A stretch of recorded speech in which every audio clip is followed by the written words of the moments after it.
আহ, আসসালামু আলাইকুম। আজকে আরেকটি গুরুত্বপূর্ণ কমন টপিক তুলে ধরবো, যেখান থেকে প্রত্যেক বিসিএস প্রিলিমিনারি পরীক্ষায় একটা করে প্রশ্ন থেকে থাকে, অর্থাৎ 1 মার্ক কমন। তো এটা হচ্ছে পত্রপত্রিকা। তো আপনারা যারা ভিডিওটা দেখছেন অবশ্যই সম্পূর্ণ ভিডিও দেখবেন। এখান থেকে দেখলে অবশ্যই আমরা পরীক্ষায় 1 মার্ক কমন পেতে পারি। তো এই পত্রপত্রিকা থেকে প্রত্যেক পরীক্ষায় 1 মার্ক থেকে থাকে। তো যে প্রশ্নগুলো পূর্বের বিসিএসে আসছে আমরা যেগুলো একটু পর্যালোচনা করি, তাহলে অবশ্যই পরীক্ষায় আমরা অ্যান্সার করতে পারবো যে কোন ধরনের প্রশ্ন থাকতে পারে, এটা ধারণা পেতে পারি। তো এখানে বিগত বিসিএস পরীক্ষার যে প্রশ্ন, 1 নম্বর প্রশ্ন, নিচের কোনটি 20 শতকের পত্রিকা? 20 শতক মানে 1900 সামথিং, এটা হচ্ছে 20 শতক। অ্যান্সার হচ্ছে এ, শনিবারের সিটি। এটা হচ্ছে শনিবারের সিটি। বঙ্গদর্শন দেওয়া আছে, তথ্যবোধিনী দেওয়া আছে, সংবাদ প্রভাকর দেওয়া আছে। তো অ্যান্সারটা হচ্ছে কি শনিবারের সিটি। তারপরে 2 নম্বর, সজনীকান্ত দাস সম্পাদিত পত্রিকার নাম কি? তো এটা অ্যান্সার হচ্ছে শনিবারের সিটি। পূর্বে যেটা অপশনে ছিল শনিবারের সিটি, এটা অ্যান্সার হচ্ছে শনিবারের সিটি, যার সম্পাদনা করছেন সজনীকান্ত দাস। 3 নম্বর প্রশ্ন, সবুজপত্র পত্রিকাটির সম্পাদককে? আমরা সকলে জানি প্রমথ চৌধুরী 1914 সালে এটার কি সম্পাদনা করেছিলেন, বা প্রথম প্রকাশিত হয় 1914 সালে। তারপরে 4 নম্বর, গ্রাম বার্তা প্রকাশিকা, এটাকে কোথা থেকে প্রকাশিত হতো? প্রশ্ন দেওয়া আছে পত্রিকাটি কোন স্থান থেকে প্রকাশিত হয়। তো অ্যান্সার হচ্ছে এখানে সি অ্যান্সার, কুষ্টিয়ার কুমারখালী থেকে। তো এটা 41তম বিসিএস প্রিলিমিনারি পরীক্ষার প্রশ্নটা আছে, অ্যান্সার কুষ্টিয়ার কুমারখালী। তারপরে আমরা এবার যাচ্ছি প্রশ্ন নম্বর 5। এবার 5 নম্বর প্রশ্ন, ঢাকা প্রকাশ, এখানে দেওয়া আছে কি ঢাকা প্রকাশ সাপ্তাহিক পত্রিকাটির সম্পাদককে? তো অ্যান্সার হচ্ছে কি কৃষ্ণচন্দ্র মজুমদার। তারপর 6 নম্বর প্রশ্ন, পূর্বাশা পত্রিকার সম্পাদক কে ছিলেন? পূর্বাশা, এটা হচ্ছে সঞ্চয় ভট্টাচার্য। অ্যান্সার সি, সঞ্চয় ভট্টাচার্য। তারপরে 7 নম্বর কোশ্চেন, কল্লোল পত্রিকার প্রথম সম্পাদকের নাম কি? কল্লোল পত্রিকার প্রথম যিনি সম্পাদক ছিলেন তিনি হচ্ছেন দীনেশ রঞ্জন দাস। অ্যান্সার এখানে বি, এটা হবে দীনেশ রঞ্জন দাস। তারপরে হরিনাথ মজুমদার সম্পাদিত পত্রিকার নাম? হরিনাথ মজুমদার এখানে সম্পাদিত পত্রিকার নাম হচ্ছে কি গ্রাম বার্তা প্রকাশিকা। অ্যান্সার ডি, এটা হচ্ছে গ্রাম বার্তা প্রকাশিকা। তারপরে আমরা যাব সবুজপত্র প্রকাশিত হয় কোন সালে? এটা আমরা পূর্বেই জানলাম 1914 সালে হবে অ্যান্সার। তারপরে সমাচার দর্পণ পত্রিকাটির সম্পাদক ছিলেন কে? এটা হচ্ছে অ্যান্সার এ, জন ক্লার্ক মার্শম্যান, সমাচার দর্পণ। তারপরে তথ্যবোধিনী পত্রিকার সম্পাদক কে ছিলেন? অ্যান্সারটা হচ্ছে এ, অক্ষয় কুমার দত্ত।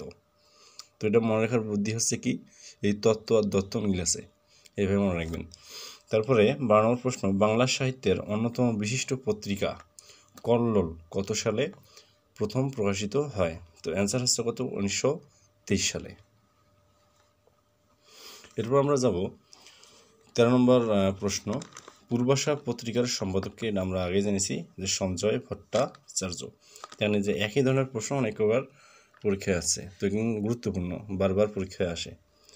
তারপরে বাংলা সাহিত্যে কথ্যরীতির প্রচলনে কোন পত্রিকার অবদান বেশি? অ্যান্সার বি, এটা হচ্ছে সবুজপত্র। বাংলা ভাষার প্রথম সাময়িক পত্র কোনটি? অ্যান্সার হচ্ছে কি এটা এ, দিগদর্শন।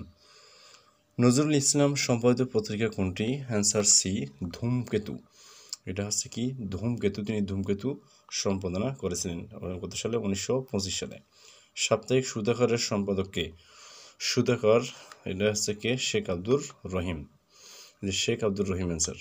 তারপরে মাসিক মোহাম্মদী কোন সালে প্রকাশিত হয়? মাসিক মোহাম্মদী কোন সালে প্রকাশিত হয়? অ্যান্সারটা হচ্ছে বি, 1927 সালে, 1927 সাল। তারপরে প্রশ্ন দেওয়া আছে সাপ্তাহিক সুধাকরের সম্পাদককে? সুধাকর, এই সুধাকর, মিহির, এগুলো আছে হাফিজ নামে 3টে পত্রিকায় 3টে সম্পাদনা করেছিলেন। এটাকে শেখ আব্দুর রহিম। তো এটা পূর্বে হয়ে গেছে মিস্টেক। তো এখানে আমরা যাবো 19 নম্বর কোশ্চেন। এবার 19 নম্বর কোশ্চেনে, ঢাকা থেকে প্রকাশিত হয় কোনটি? ঢাকা থেকে প্রকাশিত হয়, এখানে যে বিষয়টা আমরা জানি যে ক্রান্তি, আরও এখানে 2টা পত্রিকা আছে যেটা ঢাকা থেকে প্রকাশিত হয়েছিল। তবে কোন পত্রিকাটি 1923 সালে প্রকাশিত হয়? তো 1923 সালে প্রকাশিত হয় হচ্ছে কল্লোল, পত্রিকার নাম কল্লোল। 1923 সালে এটা প্রকাশিত হচ্ছে কি কল্লোল নামে পত্রিকা। 20 নম্বর প্রশ্ন। তারপরে 21 নম্বর প্রশ্ন, তথ্যবোধিনী পত্রিকার সম্পাদক ছিলেন কে? এটা হচ্ছে অক্ষয় কুমার দত্ত। যে একই প্রশ্ন বারবার পরীক্ষায় আসছে। তারপরে বঙ্গদর্শন পত্রিকার প্রথম সম্পাদক কে ছিলেন? বঙ্গদর্শন পত্রিকার প্রথম সম্পাদক ছিলেন বঙ্কিমচন্দ্র চট্টোপাধ্যায়। তো এখানে অ্যান্সার হচ্ছে কি বঙ্কিমচন্দ্র চট্টোপাধ্যায়।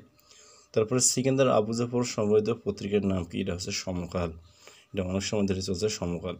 সওগাত পত্রিকার সম্পাদক কে ছিলেন? এটা অ্যান্সার এ মোহাম্মদ নাসিরউদ্দিন। তথ্যবোধিনী পত্রিকাটি প্রথম প্রকাশিত হয় কত সালে? এটা হচ্ছে ডি নম্বর অ্যান্সার 1843 সালে। দেখেন ডি নম্বর অ্যান্সার হচ্ছে 1843 তথ্যবোধিনী। তারপরে সমকাল পত্রিকার সম্পাদক কে ছিলেন? এটা আমরা পূর্বেই যেটা জানলাম, সমকাল পত্রিকার সম্পাদক ছিলেন সিকান্দার আবু জাফর। তারপরে 27 নম্বর সওগাত দেওয়া আছে, সওগাত পত্রিকার সম্পাদক কে ছিলেন? সওগাত পত্রিকার সম্পাদক মোহাম্মদ নাসিরউদ্দিন। এটা আগের পড়া মোহাম্মদ নাসিরউদ্দিন। তারপরে 28 নম্বর কোশ্চেন, বঙ্গদর্শন পত্রিকা কোন সালে প্রথম প্রকাশিত হয়? অ্যান্সার হচ্ছে কত সাল? এখানে দেখেন দেওয়া আছে 1865, 1872, 1875, 1881। অ্যান্সার হচ্ছে বি 1872। সমকাল পত্রিকার সম্পাদক ছিলেন কে? অ্যান্সার হচ্ছে কি সিকান্দার আবু জাফর। 30 কার সম্পাদনায় সংবাদ প্রভাকর প্রথম প্রকাশিত হয়? কার সম্পাদনায়? এটা হচ্ছে ঈশ্বরচন্দ্র গুপ্ত। অ্যান্সার বি ঈশ্বরচন্দ্র গুপ্ত। তারপরে 31 নম্বর প্রশ্ন, মুসলিম ভারত নামক সাহিত্য পত্রিকার সম্পাদক ছিলেন কে? মুসলিম ভারত। Answer C Mozammel Haque. তো এখানে যে প্রশ্নগুলো দেখা হলো এগুলো প্রত্যেক পরীক্ষায় বা প্রত্যেক বিসিএস প্রিলিমিনারি পরীক্ষায় আসার সম্ভাবনা আছে। এই জন্য আমরা এই প্রশ্নগুলো বেশি বেশি করে দেখব এবং মনে রাখার চেষ্টা করব যাতে পরীক্ষায় অ্যান্সারগুলো করা যায়।